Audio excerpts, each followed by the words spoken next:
everyone. We all know that Cambridge has dropped a bombshell of changes on us for IGCSE First Language English 2027 onwards. Now, you might be a little confused about how to navigate these changes.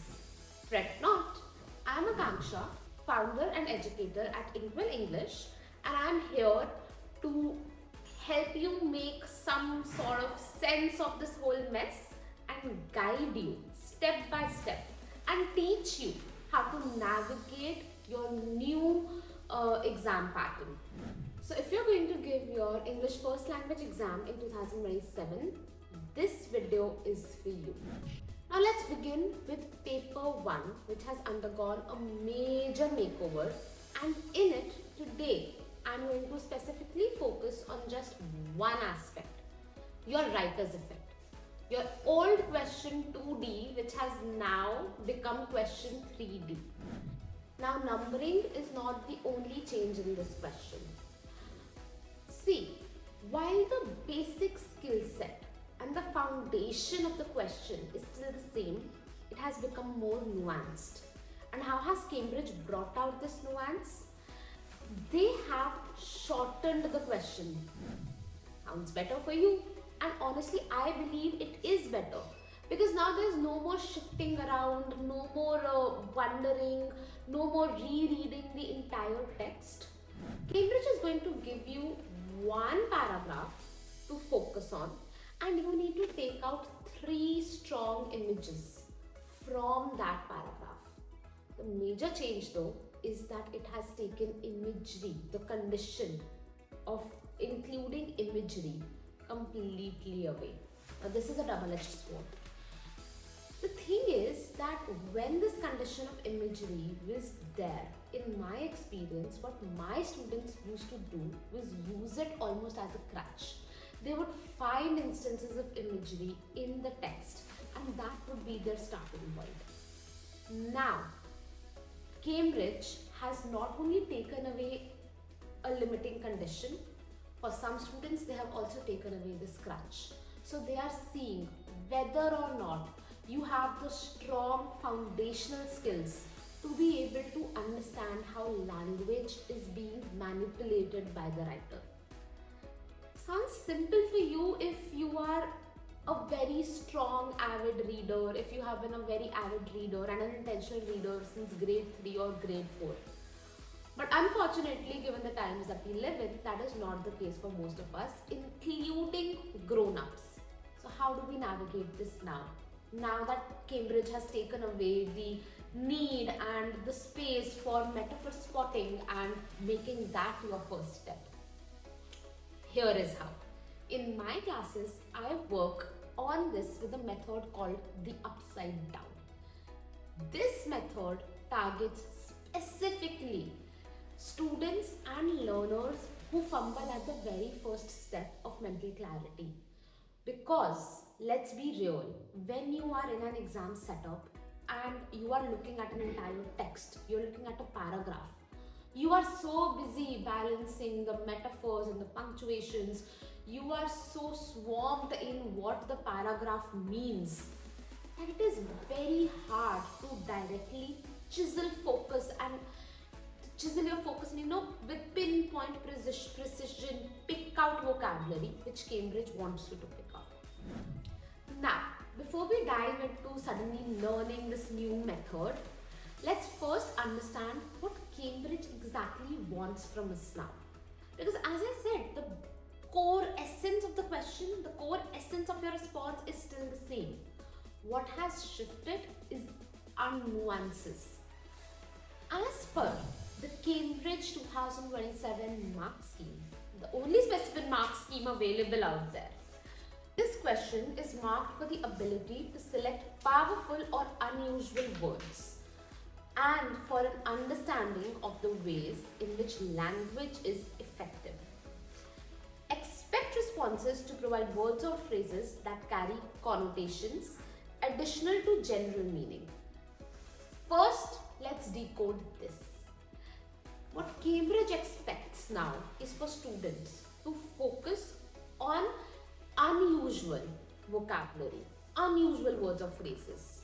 What is unusual? What is a word or a phrase that carries connotations? These are words or phrases in the text which carry implicit meaning. These are words or phrases in the text which are propelling your imagination, or they are making you feel a certain way. Cambridge wants to see whether or not a student has the foundational skill of picking which language feature, which part of the language, which part of the writer's writing, the text, is actually holding some sway over them. And then, can they analyze and evaluate and critically assess why this is happening? How is the writer using this language? What connotations are these words carrying? That is the basic expectation now. What is more is that, again, as per Cambridge, for higher bands, there should be a range of choices to demonstrate an understanding of how language works. And this should include the ability to explain images. Again, while Cambridge has taken out the need to include imagery, it still expects the students to be able to pick out language and analyze it so that they can explain the images that are being created. Your actual reading objectives, assessment objectives, are also the same. So now that Cambridge has moved away from this metaphor picking, and now we know exactly what it wants us to focus on, how do we do that? The truth is that most students that I work with come to me with one starting point, one question. I give them a text, they look at it, they're wide-eyed about it, and then they ask me, "Ma'am, should we pick this phrase or not? Ma'am, is this phrase okay or not?" And it's very normal. It's very, very normal. Because the thing is that when you give even an adult an entire text, they're so busy grasping onto everything that it is saying that unless you have a certain level of expertise in the language already, it is very hard to pinpoint the exact phrase which is creating this image in your head from the get-go. Now, let's get into the method that really works well with my learners. Something I call the upside down method.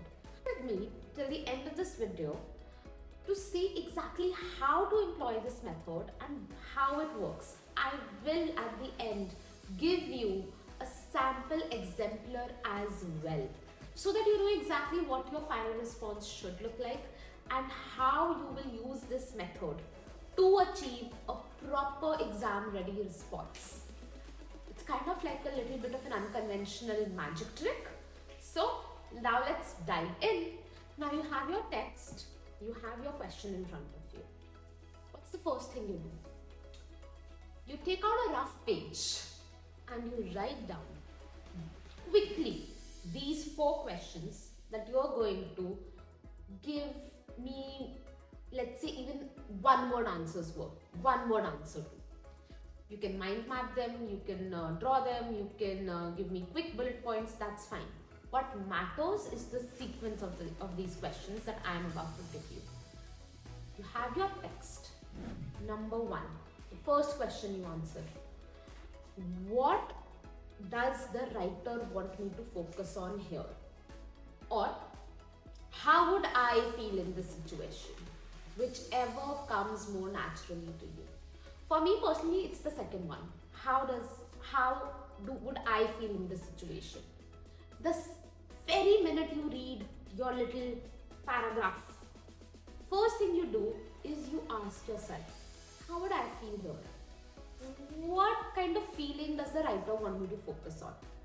See, the thing is, it's easier for us to first understand how a text is affecting us and then work back to the language that is causing this effect.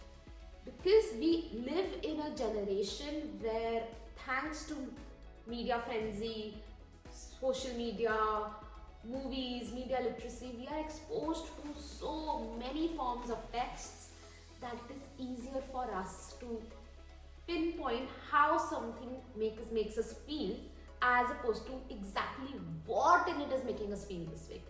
So that is exactly where we start. Now, the second question.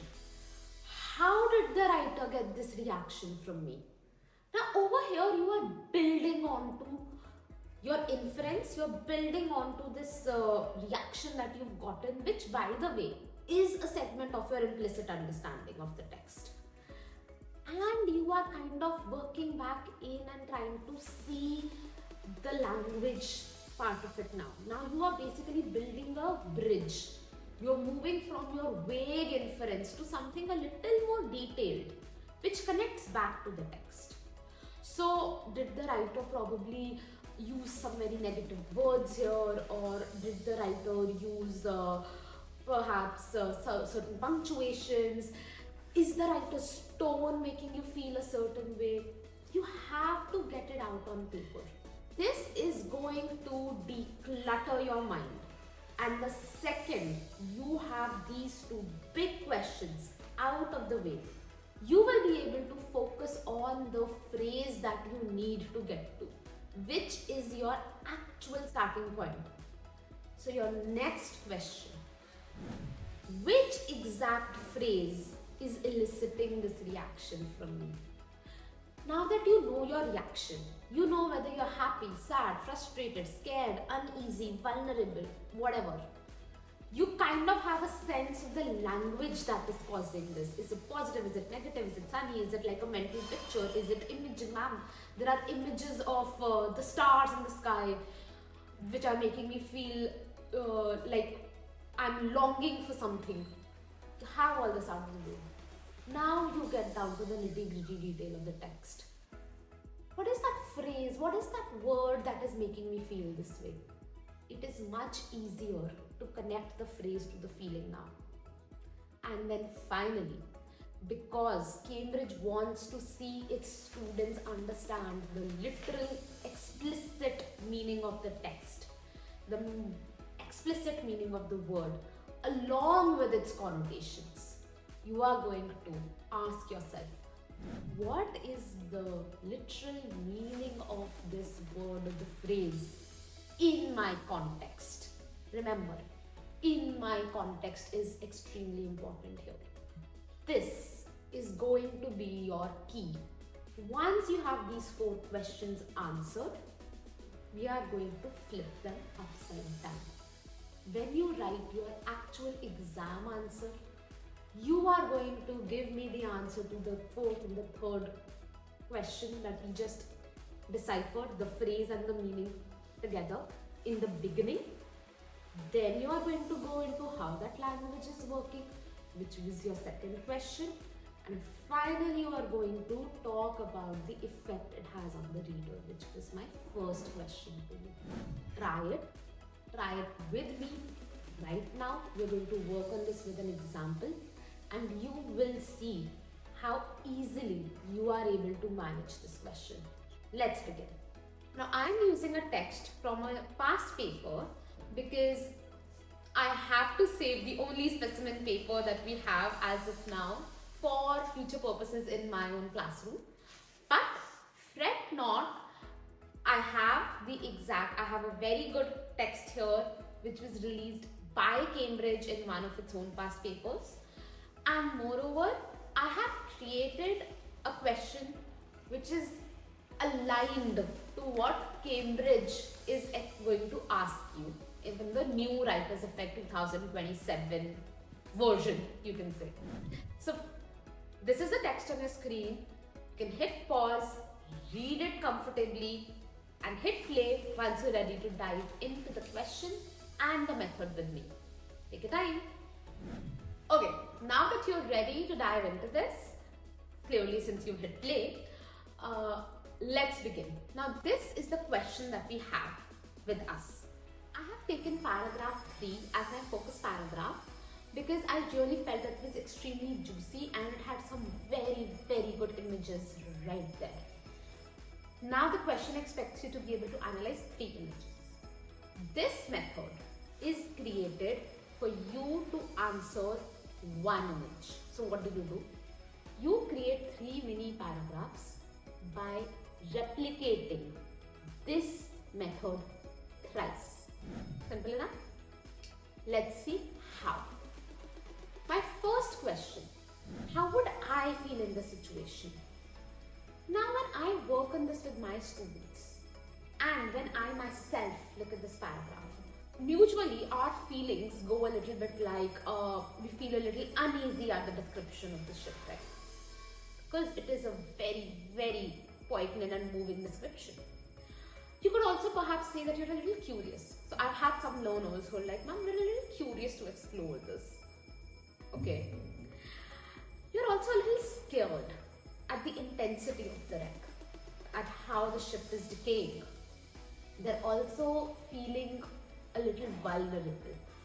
So these are some raw emotions that you can now work with.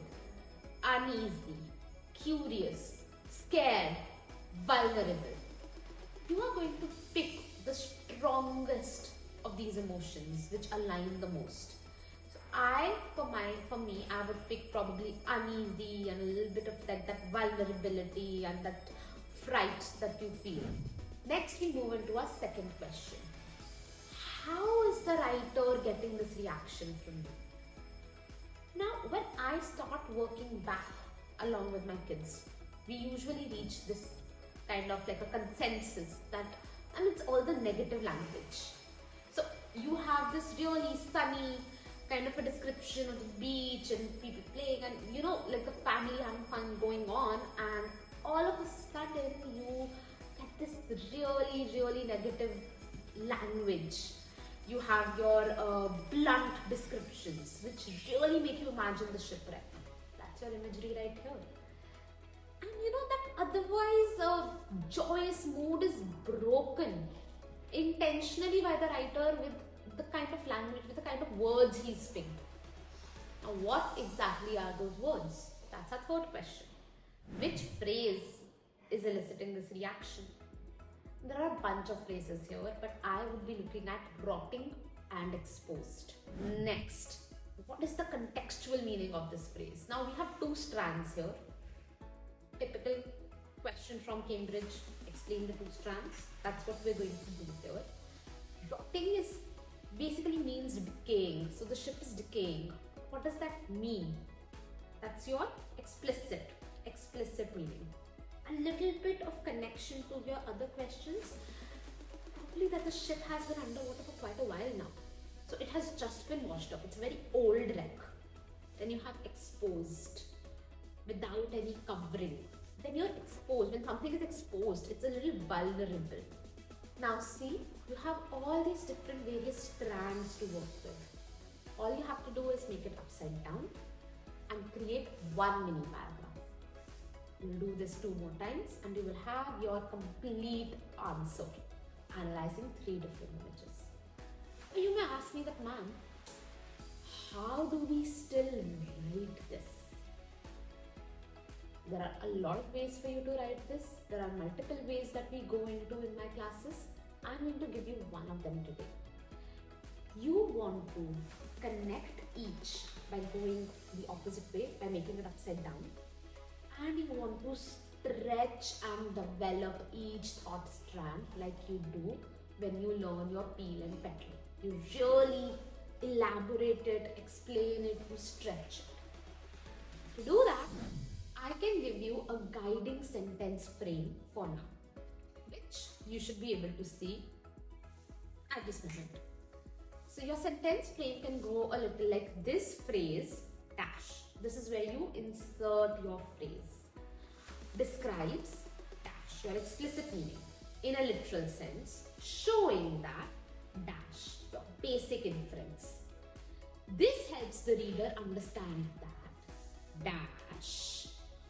Through this description, the writer uses language to draw attention to, dash, which shapes the reader's response.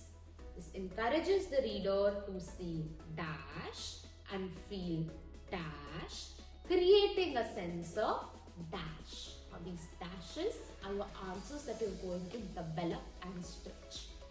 Without further ado, let's look at one mini paragraph that I would create for my answers for my 3D and how you can do it too. This is a sample exemplar. Again, this is only one mini paragraph. You will need to do this method 2 more times in order to create a complete answer. The phrase rotting and exposed describes the shipwreck in a literal sense, showing that it is decaying and uncovered by the sand. My phrase and my explicit meaning, as Cambridge wants. This helps the reader understand that the wreck has been damaged by time and the sea. We're moving into the implicit inferences. Moving in, nudging in right now.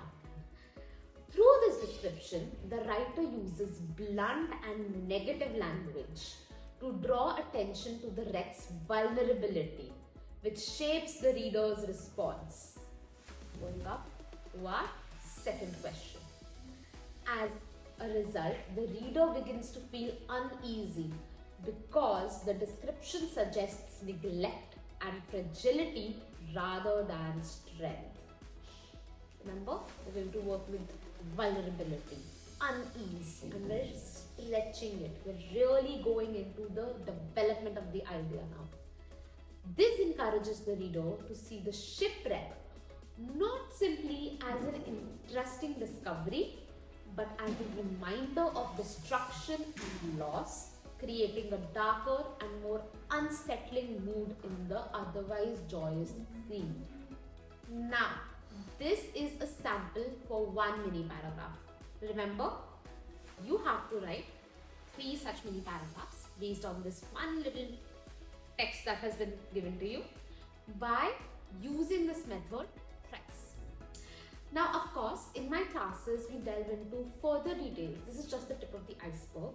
We delve into further details on how to really stretch your inferences, how to work with layers of inferences, and whatnot.